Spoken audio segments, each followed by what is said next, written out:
오늘 말라기 3장 6절에서 12절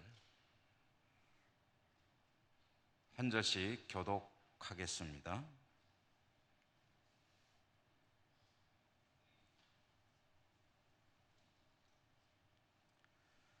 나 여호와는 변하지 아니하나니 그러므로 야곱의 자손들아 너희가 소멸되지 아니하느니라. 이번에 여호와가 이르노라 너희가 나의 규례를 떠나 지키지 아니하였도다. 그런즉 내게로 돌아오라. 그리하면 나도 너희에게로 돌아가리라 하였더니 너희가 이르기를 우리가 어떻게 하여야 돌아가리까 하는도다. 사람이 어찌 하나님의 것을 도둑질하겠느냐? 그러나 너희는 나의 것을 도둑질하고도 말하기를 우리가 어떻게 주의 것을 도둑질하였나이까 하는도다. 이는 곧 11조와 봉헌물이라. 너희 곧 온 나라가 나의 것을 도둑질하였으므로 너희가 저주를 받았느니라. 만군의 여호와가 이르노라. 너희의 온전한 11조를 창고에 들여 나의 집에 양식이 있게 하고 그것으로 나를 시험하여 내가 하늘 문을 열고 너희에게 복을 쌓을 것이 없도록 붙지 아니하나 보라. 만군의 여호와가 이르노라. 내가 너희를 위하여 메뚜기를 금하여 너희 터지 소산을 먹어 없애지 못하게 하며 너희 밭에 포도나무 열매가 기한 전에 떨어지지 않게 하리니 너희 땅이 아름다워짐으로 모든 이방인들이 너희를 복되다 하리라. 만군의 여호와의 말이니라. 아멘. 오늘도 주님의 은혜가 풍성하시기를 기원합니다. 오늘 우리가 받은 이 말씀은 주로 11조와 예물의 이야기를 다루고 있죠. 아마 여러분들도 말라기라고 하는 이 성경에서 가장 많이 들어본 익숙한 부분이 아닐까 하는 생각을 합니다. 오늘 전체적인 이 말씀의 줄거리를 일상적인 용어로 좀 바꿔서 말해 본다면 이렇게 바꿔서 말해 볼 수 있을 것 같습니다. 하나님의 말씀으로 표현해 본다면 너희들은 율법을 떠나 지키지 않는구나. 내게로 돌아오라. 그리하면 나도 너희들에게 돌아가리라. 그런데 너희들은 우리가 어떻게 하여야 돌아가리까 하는구나. 사람이 어찌 하나님의 것을 도둑질할 수 있겠느냐? 그러나 너희는 나의 것을 도둑질하는구나. 그리고 말하기를 우리가 어떻게 주의 것을 도둑질하였나이까 하고 있구나. 너희가 도둑질한 것은 11조와 봉헌 예물이다. 너희들의 삶이 왜 이리 곤고한지 아느냐? 너희들이 나의 것을 도둑질하여 저주가 임한 것이니라. 너희가 온전한 11조를 창고에 들여놓아 내가 어떻게 너희를 축복하는지 시험해보라. 너희에게 복을 쌓을 것이 없도록 부어주리라. 내가 너희를 위하여 메뚜기를 막아주고 토지 수확이 줄어들지 않게 할 것이다. 포도밭의 포도도 미리 떨어지지 않고 알차게 수확하게 하겠다. 너희들의 땅이 아름다워지고 모든 이방인들이 너희를 복되다 할 것이다. 이것은 나 하나님의 말이다. 이런 내용의 말씀입니다. 이 말씀의 핵심은 11조가 아닙니다.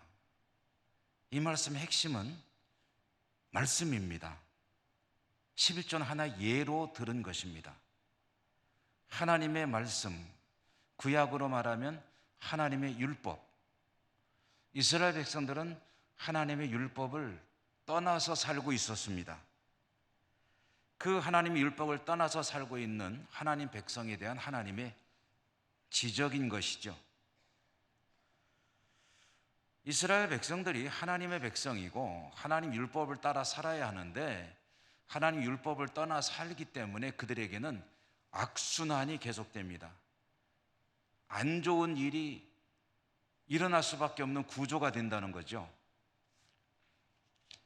악순환의 반대말은 선순환이겠죠. 모든 게 잘 되어 나갈 때 선순환이고 안 되기 때문에 더 안 되는 게 악순환입니다. 그러니까 이스라엘 백성들의 삶은 지금 어떤 사이클이냐 하면 하나님 백성인데 하나님 율법을 떠납니다. 그러니까 하나님의 은혜와 하나님의 돌보심과 하나님의 축복도 그들에게 이르지 않습니다. 이렇게 하나님의 은혜가 그들에게서 머물지 않고 떠나가게 되니까 국력은 약해지고 외침이 빈번해지고 백성들은 경제가 파탄나고 민생고에 시달리게 됩니다. 삶이 고달파지는 거죠. 삶이 고달파지다 보니 하나님을 향해 섭섭한 생각이 듭니다.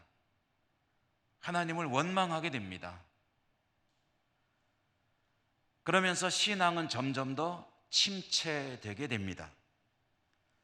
신앙이 침체되니 하나님께 나아가 제사도 제대로 드리지 않고 11조를 비롯한 예물을 아예 생각도 안 하고 사는 겁니다. 하나님의 율법이 점점 더 안 지켜지는 거죠. 하나님께서 더 분노하시죠. 그래서 더 그들을 향한 손길을 거두시는 거죠. 백성들의 삶은 더 힘들어지죠. 더 곤고해집니다. 믿음은 점점 더 가라앉습니다. 하나님을 향한 원망은 점점 더 커져가고 불평소리는 높아져만 갑니다. 이런 악순환이라는 거죠. 이런 안 좋은 모양새의 사이클이 계속되고 있는 것이 지금 이스라엘의 삶입니다. 지금 하나님께서 그 말씀을 하신 거예요. 이런 악순환의 고리는 어디선가 딱 끊어져야 되죠. 끊어져 가지고 더 이상 이런 구조로 가지 않아야 되는데, 그래서 하나님께서 하시는 일이 뭐냐면 선지자를 보내시는 거예요. 선지자를 보내가지고 하나님께로 돌아오라, 그리고 이렇게 해라, 율법을 지켜야 한다, 그래야 너희가 산다 라고 계속 말씀을 이제 전하십니다. 그러나 이미 마음이 돌같이 굳어있는 이스라엘 백성들은 선지자가 와서 아무리 말해도 들을 생각을 안 해요. 여러분, 복 있는 사람은 어떤 사람이냐면 하나님 말씀을 들을 때 그것을 하나님 음성으로 듣고 어쨌든 거기에 귀 기울이기 위해서 노력하는 이가 복 있는 사람입니다. 내가 기분 나쁘다고, 내가 삶이 힘들다고, 내가 뭔가 좀 아니라고 해가지고 하나님의 말씀을 배척하면 결국은 자기 손해입니다. 자기 손해. 다른 사람 손해가 아니에요. 본인 손해입니다. 이렇게 악순환으로 가게 되는 거예요.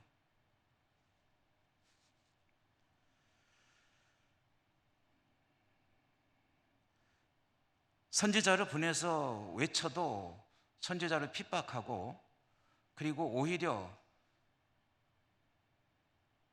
더 거칠어지고, 그렇게 살다 보니 그들은 더욱더 하나님과 멀어지게 되고, 이 삶이 오늘날 왜 이렇게 힘들고 어렵지? 그 이유가 뭔지를 깨달을 가능성이 점점 줄어드는 거죠. 깨닫지 못해요. 여러분, 하나님 말씀을 한번 귀를 닫아버리면 그거 참 다시 여는 게 쉽지가 않습니다. 그렇기 때문에 그들은 뭐냐면은, 언제 우리가 하나님 원망했습니까? 언제 우리가 하나님께 불평했습니까? 언제 우리가 하나님을 기분 나쁘게 했습니까? 하는 식으로 하나님 말씀하시면 오히려 이렇게 표현하면 어떨지 모르겠는데 삿대질해 가면서 따지는 거예요. 그들이 하나님께서 율법으로 돌아오라, 나에게로 돌아오라고 하니까 그럼 우리가 어떻게 하면 돌아가는 겁니까? 라고 질문할 때 그때 꺼낸 얘기가 11조와 예물 이야기예요. 그러니까 11조와 예물 이야기는 그들이 하나님께로 돌아오기 위해서 해결해야 될 문제 중에 하나로서 일종의 대표 선수로 선발이 된 거예요. 지금 목적이 11조와 예물 이야기가 아니고 하나님께로 돌아와서 은혜 받고 축복된 삶을 살아가도록 하기 위해서는 그런 말씀을 하시는데, 그럼 어떻게 하면 되죠? 11조와 예물 얘기 좀 해보자 그러면은. 그래서 그 얘기를 꺼내시는 거라는 거죠. 그러면 이렇게 한번 생각해 보죠. 왜 물질 이야기를, 돈 이야기를 하나님께서 그들의 믿음 이야기를 하시면서 대표 선수로 불러내셨을까? 왜 그랬을까요? 제일 예민한 문제이기 때문에 그렇습니다. 그게 제일 마음에 와닿는 얘기거든요. 그들이 하나님을 떠난 것도 결국은 물질 때문이거든요. 왜 하나님을 떠나 바알을 섬기는 신앙생활 하느냐? 여러분 좀 이상하죠? 도대체 바알이라고 하는 그 토착신이 가지는 매력이 뭘까? 왜 그렇게 이스라엘은 하나님이 안 된다 안 된다 야단을 치고 얼르고 달래고 또 혼내고 해도 도대체 말 안 듣고 바알을 향해 항상 달려가는 걸까요? 그들은 바알에 대한 믿음을 가지고 있습니다. 어떤 믿음이냐? 바알이 부자 되게 해주는 신이라고 믿는 거예요. 비를 내려주는 천둥의 신, 비를 관장하는 신, 나아가 풍요로움의 신 바알. 그러니까 그들이 하나님을 아예 부인하진 않아요. 처음부터 하나님을 인정합니다. 그런데 하나님과 동시에 바알도 섬기는 그런 믿음으로 가게 되는 거죠. 바알도 필요합니다. 사람이 믿음만 가지고 사나요? 밥도 먹어야 살지. 그리고 좀 잘 살아보고 싶으니까 바알에게 가서 좀 뭔가 좀 받아 누리고 싶어요 라고 하고 바알 향해 가는 거예요. 그러니까 어떤 구도냐면은 하나님은 전쟁의 신이고 바알은 부자 되게 하는 신이다. 그러니까 뭔가 좀 이렇게 전쟁이나 국난이 닥쳐올 때는 하나님께 나가서 기도하고 이런 일들을 하지만, 그러나 평상시에 돈 버는 문제에 대해서는 바알의 도움이 필요하다. 이런 이제 이중적인 신앙을 가지고 있는 거죠. 바알이 비를 잘 내려줘야 농사가 잘 되고, 농사가 잘 돼서 수확이 많아야 나도 먹고 남는 것은 처분해서 돈을 모아가지고 일종의 자본주의로 가는 거죠. 돈을 축적해서 자본이 형성이 되고, 그래서 돈을 많이 벌어놔야 내가 잘 먹고 잘 살 수 있지 않느냐 하는 그런 물질에 대한 염원이 바알을 찾게끔 만드는. 하나님은 그런데 뭐라고 말씀하시죠? 비를 내려주는 것도 나야, 바알이 아니야 라고 말씀을 하십니다.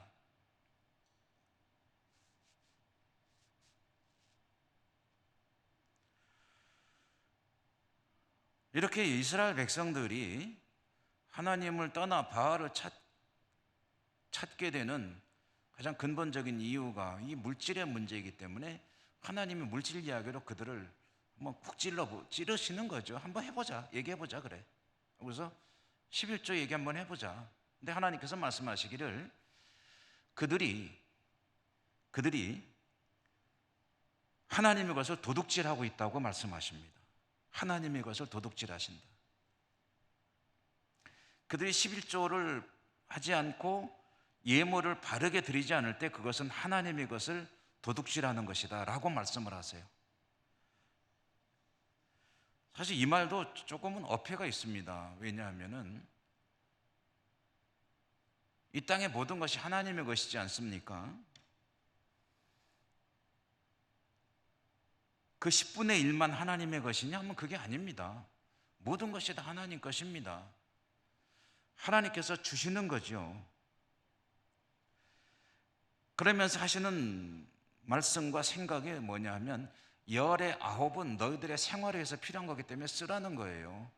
너희들의 생활에 충당하라. 그렇지만 열의 하나는 내 것이니 나에게 가져와라. 그러므로 열의 하나에 대해서만 소유권을 주장하시는 거예요. 그것만 하나님의 것이라고. 원래는 다 하나님 건데 그것에 대해서만 이야기하시는 거예요. 그 열의 하나는 뭐냐 하면 하나님이 그거 가지고 잡수시느냐 그거 아니에요. 그걸 어디다 쓰냐면 레위인들 먹고 살 양식으로 제공하는 겁니다. 그것을 가지고 성전에도 물론 필요할 때 쓰지만 주 목적이 뭐냐면 재산이 없는 밭이 없는 레위인들 먹고 살게 하려고 네 형제 아니냐 10분의 1 가져와라 라고 하시는 거예요. 레위인들은 하나님의 일을 전담하기 위해서 자기 토지를 받지 못한 사람들입니다.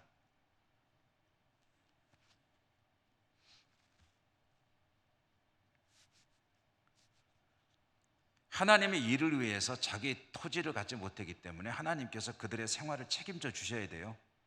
그래서 하나님께서 생각하신 아이디어가 뭐냐면 이 레위 부족에게 줄 땅 니들한테 다 줄 테니까 10분의 1을 더 가져가라는 거죠.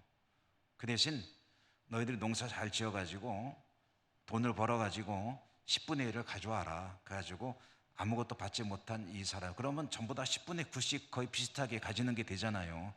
정직하게 11조를 하게 되면. 그러면 하나님의 일을 하는 사람들에게는 이렇게 해서 생활을 책임지도록 하겠다라는 것이 하나님의 계산입니다.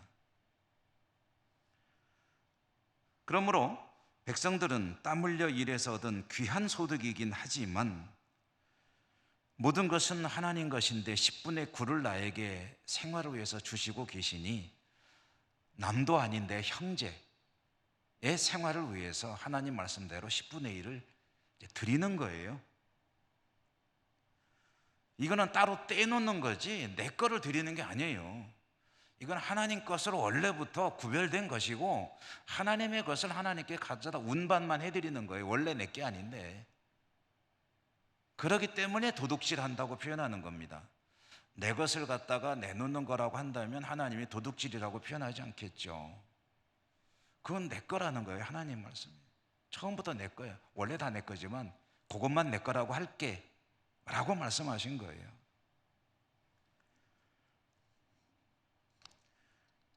그런데 이스라엘 백성들이 하나님 율법을 안 지키지 않습니까?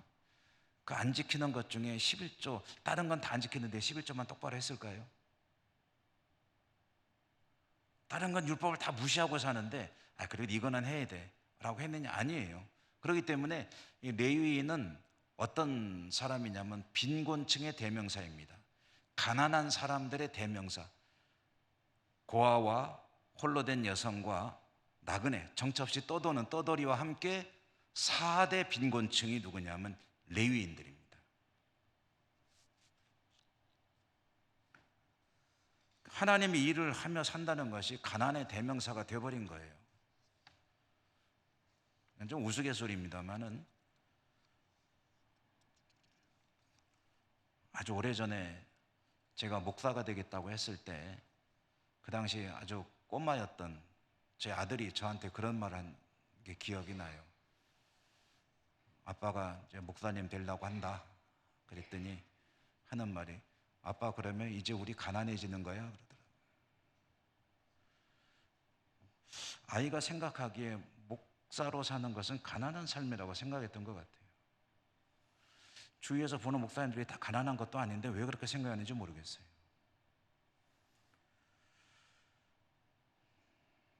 이스라엘 백성들이 자기들이 원하는 그런 여유로운 삶을 살기로 한다면 더더욱이 어떻게 해야 됩니까? 하나님께 나아가야죠. 하나님께 모든 것이 있는데 비도 하나님이 내려주시는 것인데 물질도 하나님이 주시는 것이고 결국 하나님께서 복을 주셔야 하는데 부자 되는 길은 바알에게, 나라를 지키는 것은 하나님 여호와 하나님에게, 이런 구도를 가지고 신앙생활을 하고 있으니 하나님이 참 기가 막히시죠. 그래서 엘리야를 통해서 뭘 보여주셨습니까? 비를 내려주신 분이 누구냐? 한번 결판 한번 내보자. 좀 정신 좀 똑바로 차려라. 비를 바알이 내려주는지 나 여호와가 내려주는지 한번 해보자 하고서 갈멜산 정상에서 증명하지 않았습니까? 바알의 선지자들이 나와가지고 무슨 짓을 해도 비 한 방울 내리지 않는데 엘리야가 하나님께 비를 내리소서 하니까 비가 오잖아요. 그것을 통해서 보여주었거든요. 그러면 부자가 되는 길도 누구에게 있느냐 하는 것을 보여주신 거거든요. 그렇지만 그 이후에 이스라엘 백성들이 변했느냐? 안 변합니다. 그 사람은 변하기가 참 힘들어요. 뭐 그런 말 하더라고요. 참 사람은 안 변한다고. 근데 변합니다. 사도 바울을 보면 변해도 180도 변하잖아요. 오늘 말씀 10절에 보면은 하나님께서 하늘 문을 여신다. 우리 기도할 때 가끔 자주 쓰는 표현 중에 하나죠. 하늘 문을 여시고 복을 내려 주십시오. 은혜 내려 주십시오. 응답해 주십시오. 하늘 문을 여시고 하는데, 사실 여기서 하늘 문을 여시고 할 때 이 말은 어떤 의미냐면 비를 내려 주신다는 표현입니다. 노아의 홍수 이야기에 보면은 하늘의 창이 열리고 물이 쏟아지는 이야기 나오잖아요.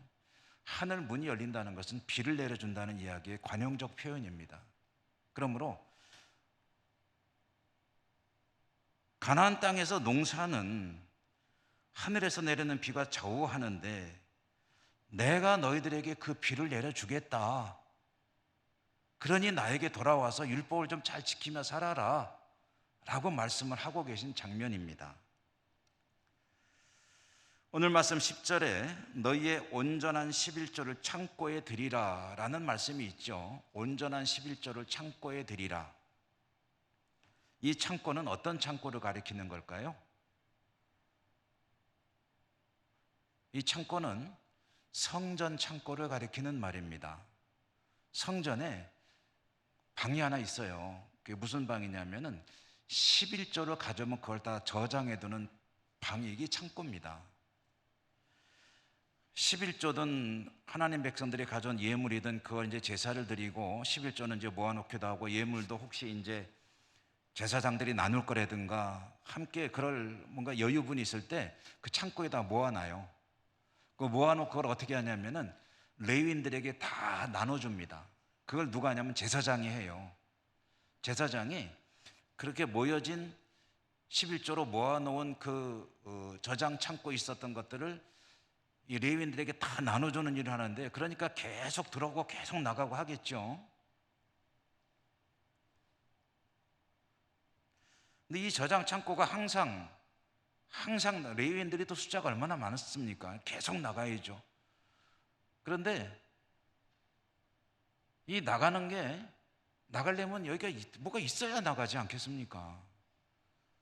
통장에 잔고가 있어야 생활비를 지급해 주지. 통장에 잔고가 텅텅 빈 지가 옛날인데, 그러니까 레위인들이 돌아가면서 이제 그 교대로 와서 성전 봉사를 하고 이제 돌아갈 때 이제 주거나 그런 식으로 많이 했겠죠. 그러면 그들에게 이제 양식을 딱 해서 이제 주면은 그걸 가지고 성전에 와서 봉사를 하고 돌아갈 때 양식을 가지고 돌아가야 되는데 없는 거예요. 성전이, 창고가.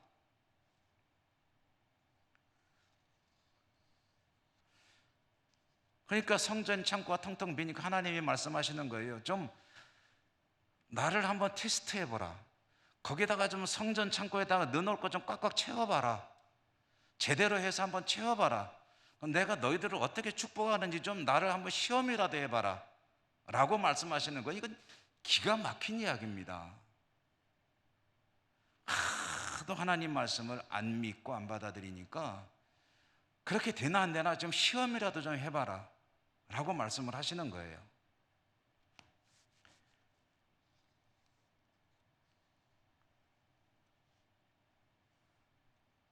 창고를 채워서 정상적인 그런 순환이 이루어지게 된다면 내가 너희들을 어떻게 축복할지 시험해 보라. 서두에 말씀드렸죠. 하늘문을 열어 비를 내려줄 것이요, 병충해를 막아 농사가 망하지 않게 할 것이요, 과실이 미리 떨어져서 수확을 못하는 일이 없을 것이요, 풍성한 결실을 거두게 할 것이다 라고 약속을 하십니다. 오늘 우리 보던 이 말씀에 보면 하나님께서 11조와 봉헌 예물을 도둑질한다고 말했지 않습니까? 이 11조와 봉헌물을 제대로 드리지 않는 것은 백성들의 문제입니다. 그런데 사실 더 큰 문제는 누구에게냐면 제사장들에게 있습니다. 제사장들도 자기들이 드려야 될 11조가 있고 봉헌 예물이 있습니다. 근데 제사장들도 그런 면에서 시원찮고 뭔가 문제가 있을 뿐더러 제사장들에는 뭐가 문제냐면은 그들이 왜 도둑질한다는 얘기를 들었냐면은 모아진 이 성전 창고를 한마디로 제대로 운영을 안 하는 거예요. 바르게 운영을 안 하는 거예요. 들어오는 게 있으면 레위인들에게 정직하게 집행을 하고 구제를 해야 돼요. 여러분 창고에 쌓아두면 안 됩니다. 창고에 쌓여있다는 얘기는 뭐냐면 가난한 레위인들에게 가야 될 게 지금 안 가고 여기 머물러 있다는 얘기예요. 이걸 줘야 먹고 살 사람들에게 먹을 것이 흘러가지 않고 있다는 얘기예요. 이건 누구 책임이냐면 제사장 책임입니다. 백성들이 내는 것도 문제지만 그걸 바르게 집행하지 않고 그걸 아껴뒀다가 뭐 하려고 그러겠어요? 남으면은 뭐 다른 용도로 쓰겠죠.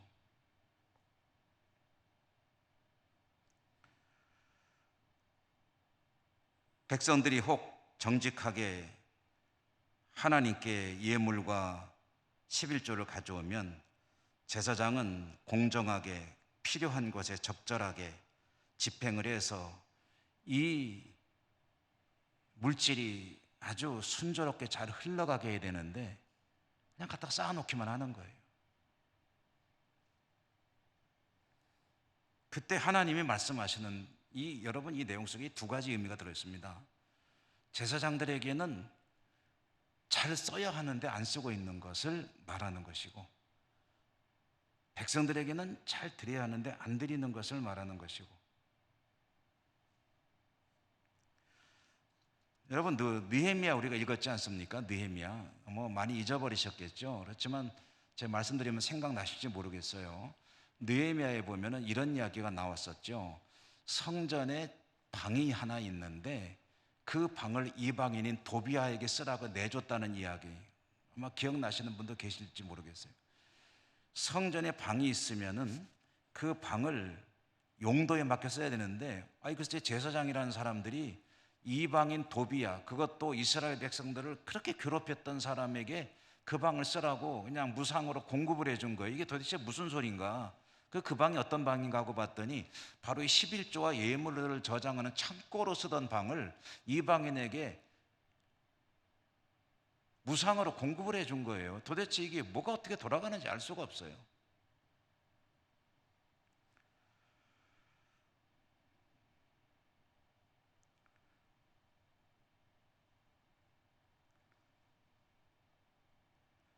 백성들은 하나님 앞에 바르게 마땅히 드릴 예물과 11조를 드리고 그렇게 모아진 예물을 또 11조를 제사장들은 하나님 뜻에 맞게 선하게 집행하고 그래서 이 물질이 아주 순조롭게 선하게 흐름에 따라 유통이 되어질 때 하나님이 기뻐하시고 백성들의 삶을 축복하시고 제사장들을 축복하고 그런 복된 삶으로 나가는 선순환이 이루어지는 거죠.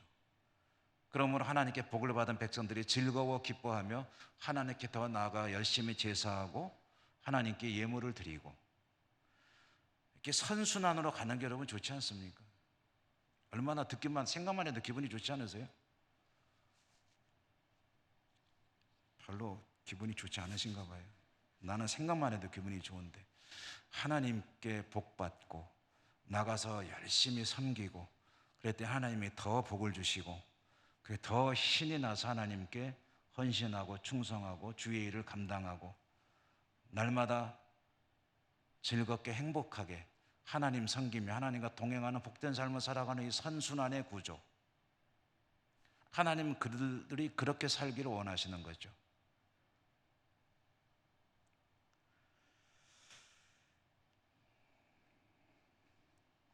가끔 11조에 대한 질문을 받습니다. 참 다양한 질문들 궁금한 게 많으세요 성도님들이. 우리 교회 성도님들도 가끔은 전화로 다른 교회 분들이 전화로 물어보는 경우도 있어요. 그래서 뭐 이게 옳습니까? 저게 옳습니까? 뭐 그러고 이제 물어보고, 좀 이런 말씀드리기 좀 그렇지만, 우리 교회 목사님 이런데 그거 맞습니까? 아니, 그걸 왜 남의 교회 목사한테 물어봐? 자기 교회 목사한테 물어봐야지. 뭐라고 그러겠어요, 제가? 아, 가서 목사님하고 상의하시라고. 왜 교회 일을 다른 교회 목사한테 물어보냐고. 근데 이제 11조 물어보에 대해 질문하는 분들 가운데요, 이런 분들이 좀 제법 많으세요. 월급 생활 하시는 분들, 뭐 자영업자들에게도 마찬가지일 거예요. 월급 생활 하시는 분들이, 목사님 11조 하는데 세금 떼기 전에 해야 돼요? 떼고 나서 해야 돼요? 혹시 고민해 보신 분 계십니까? 세금 떼고 해야 돼요? 세금 안 떼고 해야 돼요? 제가 뭐라고 대답할 것 같습니까? 전에 제가 목회하던 교회에서 이런 분이 계셨어요. 부부인데 남편 되시는 분은 고등학교 선생님이시고 부인은 영어 학원을 운영했어요. 영어 학원을 아주 상당히 규모 있는, 그 당시에 이제 이름 있는 영어 학원에 일종의 지점 비슷하게 해가지고 하는데, 학생도 굉장히 많고 돈도 많이 벌었어요. 남편보다 10배도 더 벌었을 거예요, 아마. 이분들은 각각 자기의 수입에 따라서 11조를 하나님께 드렸어요. 남편은 남편대로, 아내는 아내대로 하나님께 11조 예물을 드리는데, 남편은 월급의 11조를 드려요. 아내는 자기가 학원을 경영해서 번 돈의 11조를 드려요.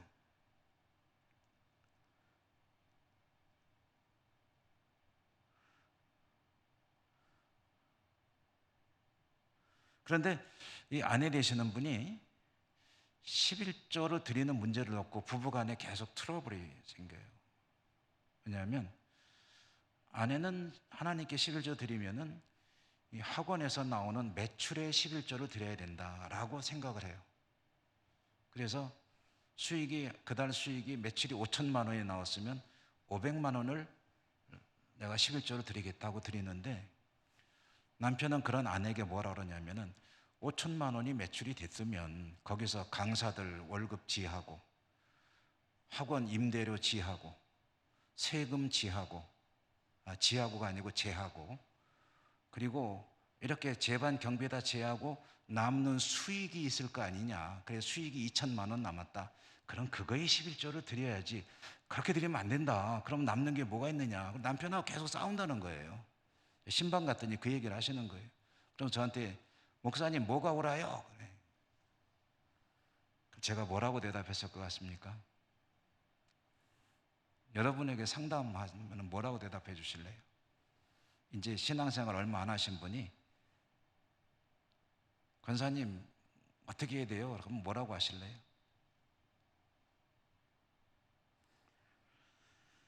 이런 문제는 정답이 없습니다. 뭐라고 대답하죠? 믿음대로 하세요. 믿음의 분량대로 하십시오.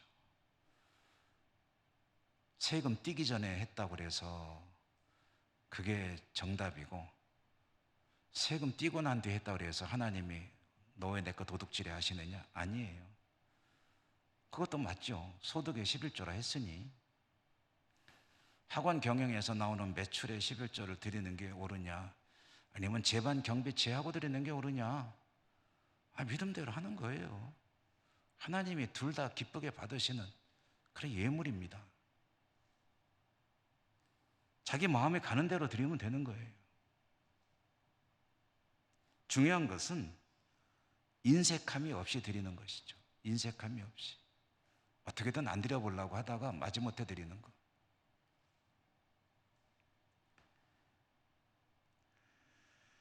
하나님께서 11조 얘기를 꺼내신 이유는 이스라엘 백성들이 가장 시험에 들고 하나님을 떠나는 그런, 어찌 보면 핵심 이유가 바로 이 물질의 문제였기 때문에 그랬습니다. 오늘날도 마찬가지예요. 물질은 믿음의 그 사람의 신앙에, 과거의 신앙 이런 것들은 관두고 현재 그 사람의 신앙 상태가 어떤가를 보여주는 그런 정확한 바로미터입니다. 하나님 앞에 물질 생활이 정직하면 그것은 신앙의 상태가 괜찮은 거예요. 나름대로의 기준을 정하고 하나님 앞에 바르게 11조 생활이나 기타 예물 생활을 드리겠다라고 하고 한다면 그것은 그 사람의 신앙이 지금 순조롭게 가고 있는 거예요. 그런데 갑자기 하나님께 드려지는 게 아까워지고 어떻게든 아끼고 싶어지고, 그래서 이런 핑계 저런 핑계로 그런 것들을 하던 것을 자꾸 줄여가게 되면은 그건 좀 뭔가 좀 노란불에서 빨간불로 가고 있는 그런 상황이라고 할 수가 있습니다. 하나님 말씀하시는 이 말씀이 우리에게 늘 남아있기를 바라요. 하나님께 올바르게 헌신해 보아라. 내가 어떻게 축복하는지. 정 안 믿어지면 시험이라도 해봐라. 내가 어떻게 복을 내려주는지.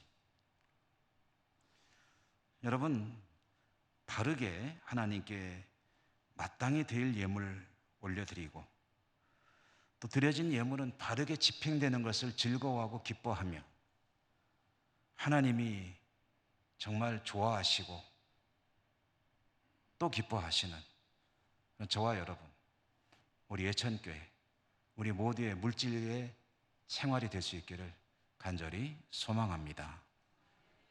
은혜로우신 하나님 감사합니다.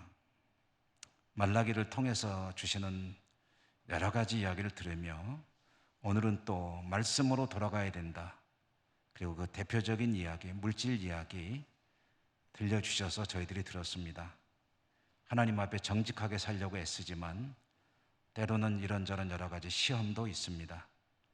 먼저 말씀에 투철하게 믿음에 승리하는 삶으로 나갈 수 있도록 인도해 주시고 하나님께서 베푸시는 만 가지 축복을 풍성히 받아 누리며 하나님 앞에 크게 영광 돌리는 저희 모두의 삶이 될 수 있도록, 신앙이 될 수 있도록 축복하여 주시옵소서. 예수님 이름으로 감사하고 기도 올리옵나이다. 아멘.